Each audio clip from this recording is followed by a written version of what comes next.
ॐ शुक्लाम्बरधरं विष्णुं शशिवर्णं चतुर्भुजं प्रसन्नवदनं ध्याये सर्वविघ्नोपशान्तये।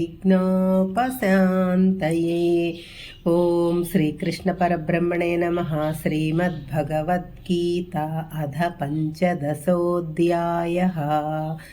पुरुषोत्तमप्राप्तियोगः। पदो श्लोकम्। उत्क्रामन्तं स्थितं वापि भुञ्जानं वा गुणान्वितं विमूढानानुपश्यन्ति पश्यन्ति జ్ఞానచక్షుషః। ఏదో ఓ శరీరంలో ఉండటం, ఆ శరీరంలో ఉన్న మనస్సుతో ఇంద్రియాలతో కర్మలు చేయటం, సుఖ దుఃఖములను అనుభవించటం, తరువాత ఆ వాసనలను తీసుకొని మరొక దేహంలో ప్రవేశించటం, ఆ దేహంలో కూడా మనస్సుతో ఇంద్రియములతో కర్మలు చెయ్యటం, వీటి గురించి విమూఢులు అంటే అజ్ఞానులు తెలుసుకోలేరు. జ్ఞాని అయిన వాడు మాత్రమే తన జ్ఞానము అనే చూపుతో తెలుసుకోగలడు. మనలోనే ఇన్ని విషయాలు జరుగుతుంటే ఇవన్నీ మనకెందుకు తెలియవు, ఎందుకు కనిపించవు? ఒకరు చెబితే గాని మాకు తెలియవా? పరమాత్మను గురించి మాకు ఎందుకు తెలియదు అని కొంతమంది అనుకోవచ్చు. దానికి సమాధానమే ఈ శ్లోకం. దేహంలో ఉన్న ప్రతివాడు పరమాత్మను గురించి తెలుసుకోవచ్చు. ఎందుకంటే పరమాత్మ ఆత్మస్వరూపంలో ప్రతి దేహములోనూ ఉన్నాడు. నా గురించి తెలుసుకోవటానికి నేను ఎక్కడికి వెళ్ళనక్కర్లేదు. అంతర్ముఖం కావాలి అంటే నా లోపలికి నేను చూసుకుంటే చాలు. కాకపోతే ఆ ప్రక్రియకు ఈ కళ్ళు పనికిరావు, జ్ఞాన చక్షువులు కావాలి. అది ఎలాగంటే జీవులు శరీరములను ధరిస్తారు, ఆ శరీరాలలో కొంతకాలం ఉంటారు, అనేక కర్మలు చేస్తారు, విషయ సుఖాలు భోగాలు అనుభవిస్తారు, ధనం ఆస్తులు సంపాదిస్తారు, భార్య సంతానం బంధువులతో సంబంధాలు పెట్టుకుంటారు, 3 గుణములను అనుభవిస్తారు. కాలం తీరిన తర్వాత ఆ శరీరాలను వదిలిపెడతారు, మరొక శరీరాన్ని పొందుతారు. ఇది నిరంతరం జరిగే ప్రక్రియ. ఈ ప్రక్రియలు జరిగే కాలంలో ఎవ్వరూ ఆత్మస్వరూపాన్ని చూడలేరు. ఎందుకంటే 3 గుణములతో కూడిన అహంకారంతో తానే ఈ శరీరం అనే భ్రమలో ఉంటాడు. అటువంటి వారు పరమమూఢులు అంటున్నాడు పరమాత్మ. వారు ఆత్మ గురించి ఏమాత్రం తెలుసుకోలేరు. కేవలం జ్ఞానము సంపాదించి జ్ఞాన చక్షువులతో మాత్రమే ఆత్మ గురించి తెలుసుకోగలరు. మనసు అహంకారము ప్రాపంచిక విషయములలో విహరించినంత కాలము లోపల ఉన్న ఆత్మను ఎవ్వరూ చూడటం సాధ్యం కాదు. మనసును అంతర్ముఖం చేసి నిశ్చలంగా ఉంటేనే, వాసనలను బంధాలను విడిచిపెడితేనే, సంగమును వదిలిపెడితేనే ఆత్మ సాక్షాత్కారం అవుతుంది.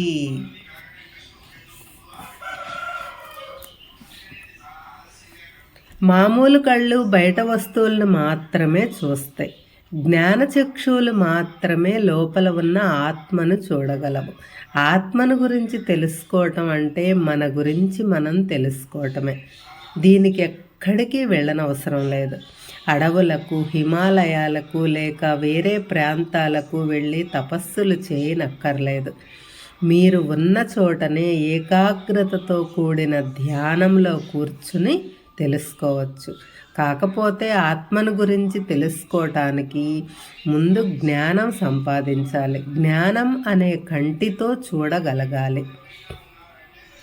బయట ప్రపంచంలో విహరిస్తున్న, ఇంద్రియములలో సుఖములు అనుభవిస్తున్న, గుణములలో ప్రవర్తిస్తున్న జ్ఞానచక్షువులు ఉన్నవారు మాత్రమే తనను గురించి తాను తెలుసుకోగలరు. మూఢులు ఎప్పటికీ తనను గురించి తాను తెలుసుకోలేరు. వారికి ఆత్మసాక్షాత్కారం కలగదు. జ్ఞానానికి ఒకసారి ఆత్మసాక్షాత్కారం అయితే అతడు పరమాత్మను గురించి తెలుసుకున్నట్టే. ప్రతిబింబం గురించి తెలుసుకుంటే అసలు బింబం గురించి తెలుసుకున్నట్టే కదా. ఎందుకంటే ప్రతిబింబం ఉందంటే అసలు బింబం ఉన్నట్టే. అలాగే మనలో చైతన్యం ఉందంటే అసలు చైతన్యం ఉన్నట్టే కదా. ఆ అఖండ చైతన్యమే, విశ్వ చైతన్యమే మనలో ఆత్మ చైతన్యంగా ప్రతిబింబిస్తూ ఉంది. ఈ విషయం మన కళ్ళతో చూడలేము. కేవలం జ్ఞానులు మాత్రమే తమ జ్ఞాన చక్షువులతో తెలుసుకోగలరు. మూఢులు తెలుసుకోలేరు. ఎందుకంటే వారి దృష్టి ఎల్లప్పుడూ బాహ్య ప్రపంచం, వాటి వలన కలిగే సుఖాల మీదనే ఉంటుంది. వారు ఎన్నటికీ అంతర్ముఖులు కాలేరు. వారిలోకి వారు చూసుకోలేరు. తమలోనే ఉన్న పరమాత్మను వదిలిపెట్టి ఎక్కడెక్కడో వెతుకుతుంటారు. 11వ శ్లోకం. యతంతో యోగినచ్చైనం పశ్యంత్యాత్మన్యవస్థితం యతంతోప్యకృతాత్మానః నైనం పశ్యంత్యచేతసః. చాలామంది ఆత్మ సాక్షాత్కారం కొరకు ప్రయత్నిస్తుంటారు. వేదాలు శాస్త్రాలు చదివి జ్ఞానం సంపాదిస్తారు, యోగులవుతారు. కానీ కొంతమందికి మాత్రమే ఆత్మ సాక్షాత్కారం కలుగుతుంది, చాలామంది కలగదు. దానికి కారణం చిత్తశుద్ధి లేకపోవటమే, వారిలో ఉన్న అహంకారం నశించకపోవటమే. కొంతమంది యోగులు జ్ఞానమును సంపాదించి జ్ఞాననేత్రంతో ఆత్మను చూడగలుగుతారు. వారిలో కొంతమందికి జ్ఞానం ఉంటుంది, కానీ వివేకం కలగదు. అటువంటి వారి మనస్సు నిశ్చలంగా ఉండదు, చంచలంగా ఉంటుంది. ఎందుకంటే వారికి వేషభాషల మీద ఉన్న శ్రద్ధ ఆత్మజ్ఞానం మీద ఉండదు. కేవలం సన్యాసుల మాదిరి వేషం వేసుకుంటారు, ధ్యానము పూజలు చేస్తారు, కానీ వారి చిత్తం మలినంగా ఉంటుంది. అటువంటి వారికి ఆత్మ సాక్షాత్కారం కలగదు, కష్టం. ప్రతివాడు ఆత్మసాక్షాత్కారం కొరకు ప్రయత్నించేవారే, కానీ వారిలో కొంతమంది మాత్రమే జ్ఞానం సంపాదించి ఆత్మసాక్షాత్కారం పొందుతారు. వారిలో కూడా కొంతమందికి మాత్రమే చిత్తము నిశ్చలంగా ఉంటుంది. వారు మాత్రమే ఆత్మసాక్షాత్కారం పొందగలరు. మలినమైన చిత్తం కలవారు, సంస్కారం లేనివారు ఇందుకు అనర్హులు. వారికి పాండిత్యం ఉంటుంది, కానీ చిత్తము మలినంగా ఉంటుంది. కాబట్టి ఆత్మసాక్షాత్కారం కావాలంటే అందుకు తగిన ప్రయత్నం ఉండాలి, చిత్తము శుద్ధంగా ఉండాలి. అచేతసులు అంటే చిత్తము పరిశుద్ధంగా లేనివారు, మూర్ఖంగా ఆలోచించేవారు ఆత్మసాక్షాత్కారం పొందలేరు. ఎందుకంటే వీరు ఎన్ని ప్రయత్నాలు చేసినా వీరి ప్రయత్నములు వక్ర మార్గంలో నడుస్తాయి, చిత్తశుద్ధి ఉండదు. ఆ కారణంగా వీరికి ఆత్మసాక్షాత్కారం కలగదు.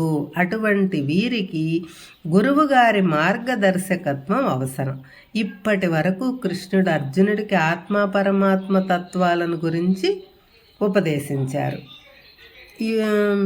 పరమాత్మ యొక్క అంశయే అంటే ప్రతిబింబమే ఆత్మ అని, అది మనోబుద్ధి అహంకారాలతో చేరి జీవాత్మగా రూపొంది బాహ్య ప్రపంచంలో తిరుగుతూ ఉంటుందని, ఆ ఆత్మను పరమాత్మను తెలుసుకోవటానికి జ్ఞాననేత్రం కావాలని తెలుసుకున్నాం.